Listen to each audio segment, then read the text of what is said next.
Hi, I'm Mara Webster with In Creative Company, and today I'm so excited to be talking about some of the phenomenal character transformations in the Netflix series Griselda, as well as the Netflix movie Scoop. And we have incredible artisans joining us today, starting with Angela Nogaro, who's the makeup department head on Griselda, and Todd McIntosh, who is the makeup artist to Sofia Vergara on Griselda. And from Scoop, we have Kristyan Mallett, who is the prosthetic makeup designer, and Kirstin Chalmers, who is the hair and makeup designer and co-prosthetic designer on the movie as well. Angela, starting with you, I love that there's this framework of Griselda at the center of the show, but then also when you look at all the characters around her, as she gains more notoriety and access to power and access to money, there's kind of a tangential effect on the characters around her who, through their proximity to her, also start to have more access to these same things. And so I was interested in how that shaped a lot of the framework of really telling a narrative arc of so many characters in a show like this. Hmm. You know, all of the actors gave us input as to what direction they wanted to go as we were progressing, because it wasn't only her money, it was also time. A lot of time had passed, so we had aging involved and stuff like that. Um, we took a little bit of what was happening in the period. We took a little bit of what direction they wanted to go in. We took a little bit of what was going to look cool, and we added it all together, and voila, that's what we ended up with. I would love to think that it was way more plotted out than that. It really wasn't. I feel like you're not giving yourself enough credit for it. It's amazing. And Todd, in working on Sophia's look for Griselda, I love how much of a transformation it is for her, and yet it's also so much about her performance being at the center of that. And so how did you set about working with her really closely on kind of absorbing her into Griselda as a real life person, but making sure that, the audience is still connecting to the character and the performance? Well, the first thing you have to understand is that I joined the show 4 days before principal photography. So I am not involved with any of the original prosthetic design. That was all Angela and Stephen Battles and I'm Ken. sorry, who made her teeth? Art Sakamoto and Ken. Art Sakamoto, yes, and of course Sophia herself, who was involved with every step of that design. So there's sort of stages and layers to everything in that show. As Angela has said, it was hard to do any kind of ordered plan that had nuance because we changed scenes rapidly several times a day. We were in different periods. It was an all over the place kind of production. As far as I'm concerned with Sophia's transformation, it was important, as I understand it from the design, and you'll back me up on this, Angela, or correct me, that they not make her look like the actual one. They didn't want to make her into the Griselda monster. They didn't want a big enough transformation that you took Sophia and you're staring at a makeup and it's drawing you out of the show the whole time. The idea of the transformation was to take Sophia and make her look plain, to make her look like a person, a human, but not the pretty face that you're familiar with. And that involved the eyebrow covers so that those beautiful arched eyebrows were hidden, and the new skinnier 1970s thinner eyebrows were on top of that. And then the nose, of course, which changed the shape of her nose. And those were the prosthetic elements to the makeup. But on top of that, of course, was her character makeup, which was also a period makeup, naturally. But it had to tell the story of this woman who already knows about makeup. She already knows how to make herself beautiful. She was both a prostitute and the wife of a very rich man right from the beginning of the show. But how does she transform in that beauty makeup into the paranoid killer, and then afterwards into the older woman? And again, we had aging makeup pieces. We had the neck that we added in, and latex stipple, but the idea wasn't to make her look old. It was to make her look haggard, to make this appearance that everything was falling down and falling away from her, all that powerful thing. So moving really from the more subtle makeup into the more black-eyed villain makeup was the main transformation there. I love that point about not taking the audience out of something. And Kristyan, that kind of brings me over to you in terms of the prosthetic makeup on Scoop, because I think in transforming Rufus Sewell into Andrew, it could have very easily landed in a place where it did that. And there's such intricate details that have gone into making sure that we feel like we're watching Andrew as a character on screen. We're really not seeing Rufus, but at the same time, it's not taking us out because we're not sitting there kind of digging into, oh, that looks like they did this and it looks like they did that. And so what were some of the intricacies for you and the rest of the team? I think the hardest thing for any makeup artist and prosthetic makeup artist is that even though you aim to not do that, as the artist, all you're seeing is that. So it's kind of strange, even though you're hoping that what you're doing is serving that purpose of not, distracting from the storyline, making people think, oh, hold on, he doesn't look quite right, and what have they done to his face? Essentially, as a makeup artist, you're always looking at the imperfections and things that you want to change and want to improve. But I mean, it was very much a negotiation of making Rufus into, or push him towards Prince Andrew, but not make him Prince Andrew to the point where he's so covered that we lose Rufus completely and we end up with a complete failure. So it was very much, fortunately, we had time where we had test makeups where what I thought was a perfectly good sculpt, and it was accurate in every possible way from looking at reference and watching videos. But then realizing on our first test that there was just a little bit too much material there for when he performed underneath it. It then created too much volume around his neck, and it changed the shape of his mouth too much.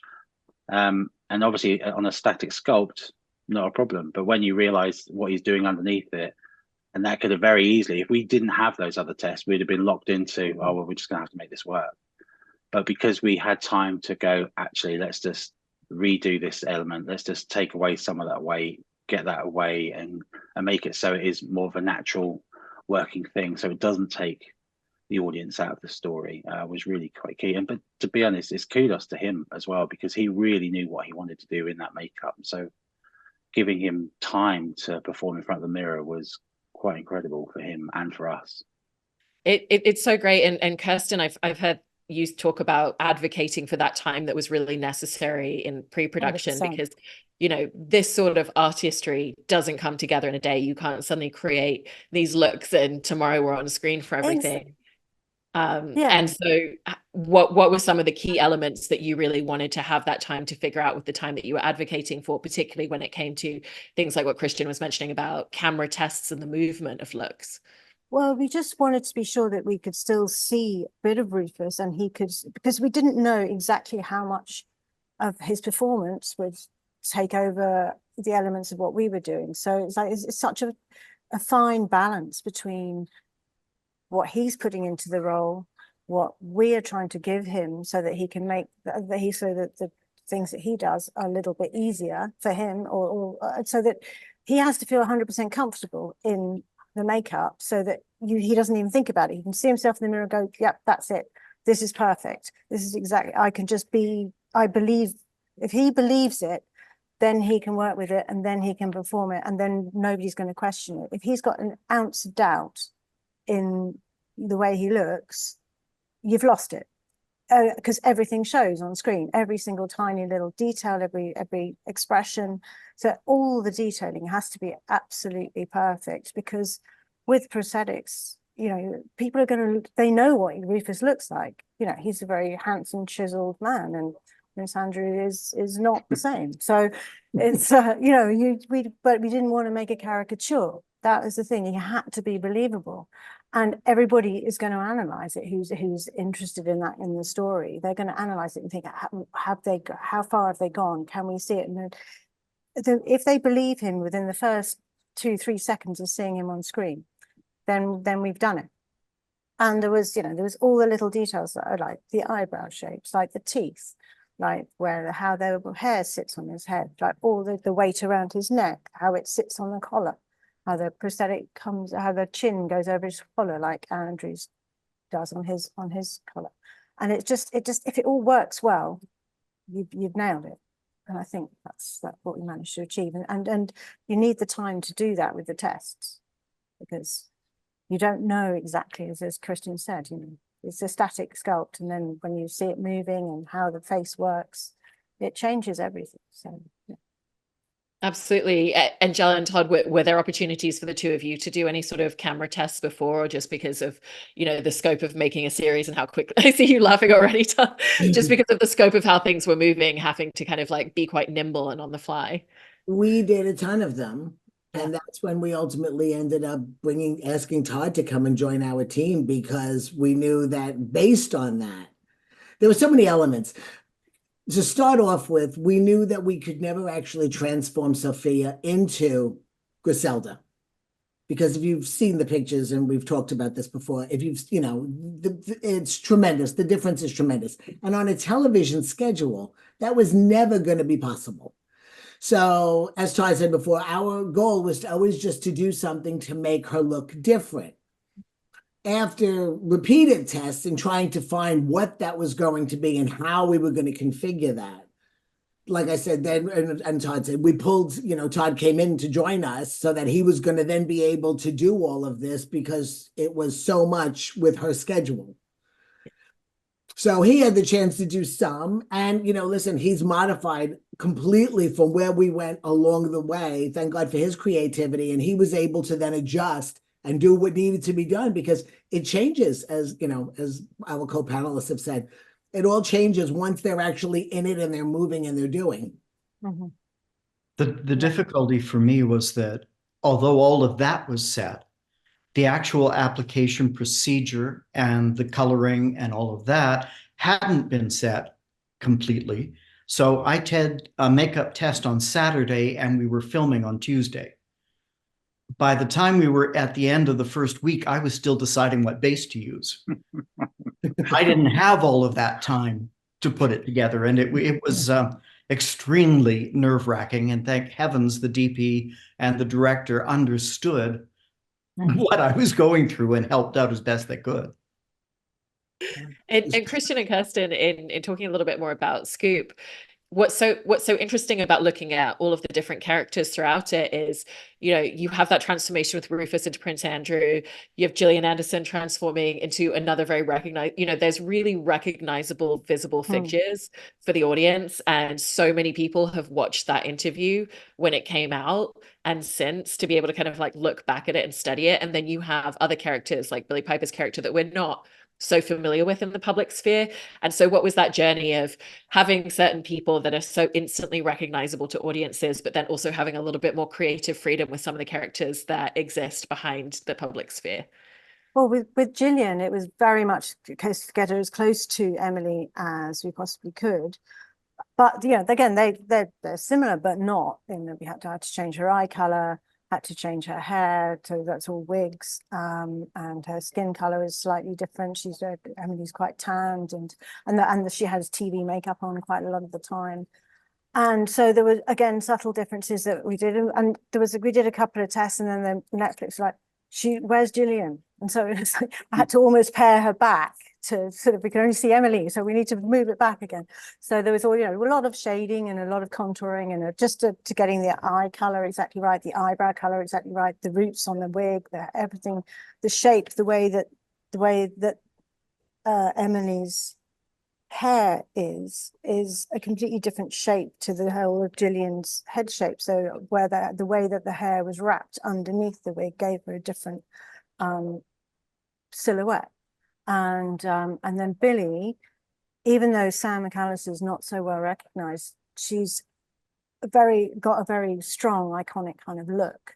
And again, Billie came to us with black hair, and we couldn't get rid of the black hair. So we had, to turn her into a platinum blonde and pale her skin, and then do that sort of makeup that Sam always does, exactly the same. It was, Billie's got very big features, and Sam has quite finer features. So it was sort of making Billie's mouth a little bit smaller, making her eyebrows thinner,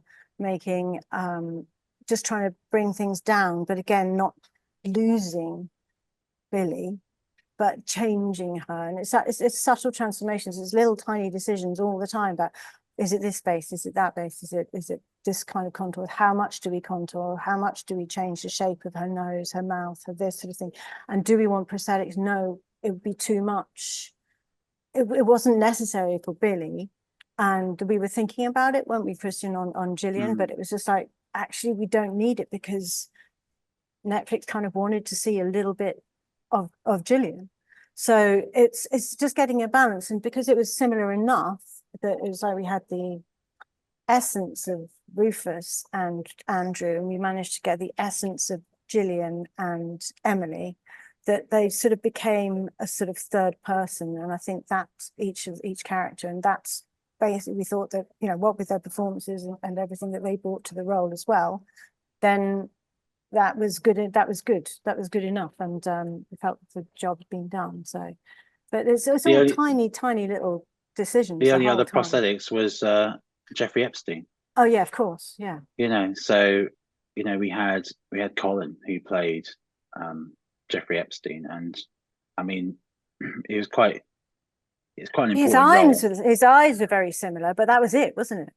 Yeah, so we didn't have the luxury of time as we did with Rufus, but we just went all out to make him look as close as we could with the time that we had. And I think he had like 9 little pieces on all over his face: eye bags, crow's feet, hooded eyes, forehead, chin, had it out the back of his head. Yeah, I don't know, I can't remember. He had quite a bit back then. But yeah, I mean, but that was necessary because he was with Andrew in the park, and it's like you had to have, because they looked so, because Andrew looked so good, you couldn't have somebody who didn't look like him, didn't look like Jeffrey at all.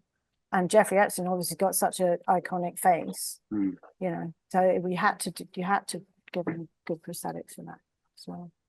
It was just getting that balance right, because what with Kirstin was doing with all the rest of the cast, it was all very naturally done. The wigs were flawless, you know, they withstood really you know, high intense close-ups, and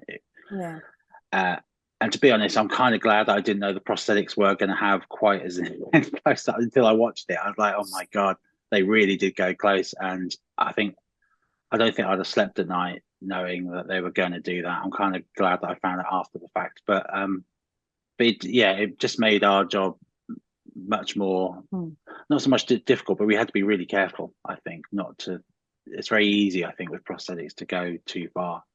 And so I think it was just trying to get that balance right was the hardest thing to get right.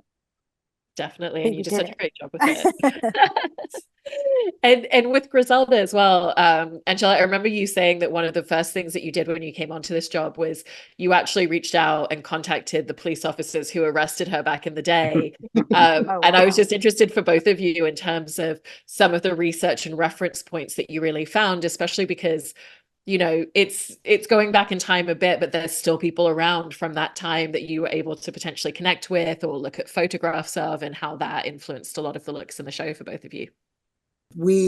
Todd had to make decisions concerning Sofia and the direction in which she wanted to go. There were a lot of, historical, photographs that we got to use in terms of research for a lot of the players that were surrounding her.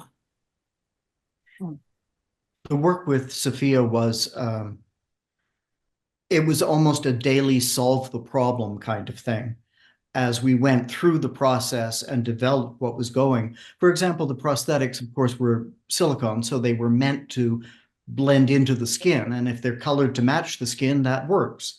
But at the very beginning, Sofia told me she wanted to be 3 shades darker. And it was too late to change the color of the prosthetics to match any kind of paint. So an opaque layer of paint went over, and now all the flaws are visible. And trust me, I had a few of those sleepless nights on. Yeah, I can imagine. Nail biters. Yeah. We were working in a TV fashion. It was a continuous every day. Okay, what's the problem today? How do we fix it today to get through this filming? Yeah, it was fast. Our schedule was pretty fast as well. I mean, we did the whole film, I think, in 6 weeks, and Rufus was only with us for 3. So, you know, they started, I think his first day of shoot was the interview. So he didn't get any rehearsal time as such.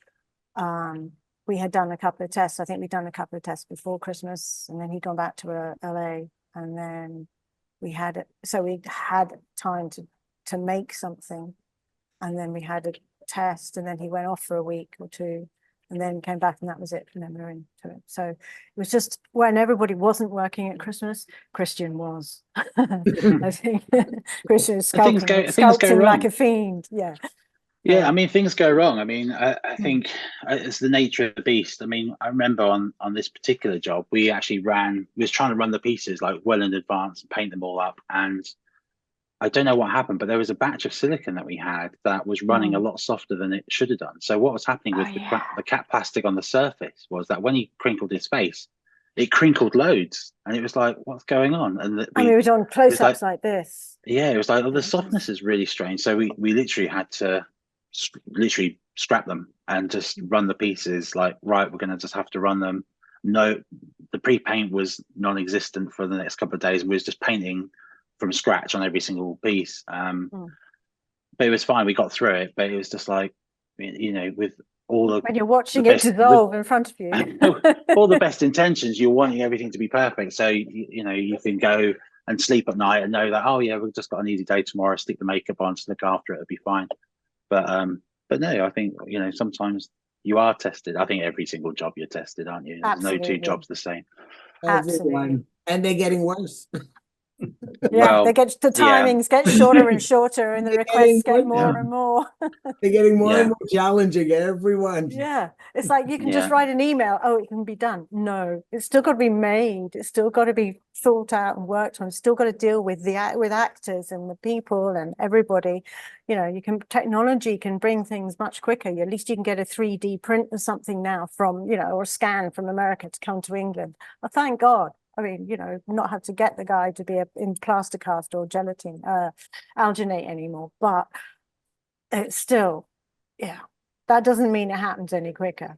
You still got to make it and paint it. It's always that last minute casting, isn't it? It's like, oh yeah, we've got a lead for you, but we haven't sent out their deal memo yet. And so we haven't got anything we can't give you the actor yet. And there's all those sort of things that happen. You go, but we shoot in a week.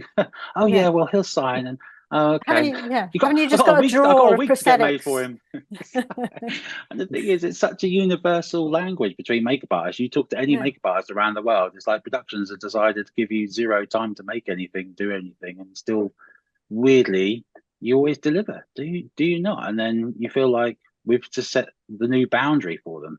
You always deliver it. That's the problem. Yeah, somehow. Magic hands. Hands, not wands, but they seem to be more wands these days. Full on. Yeah.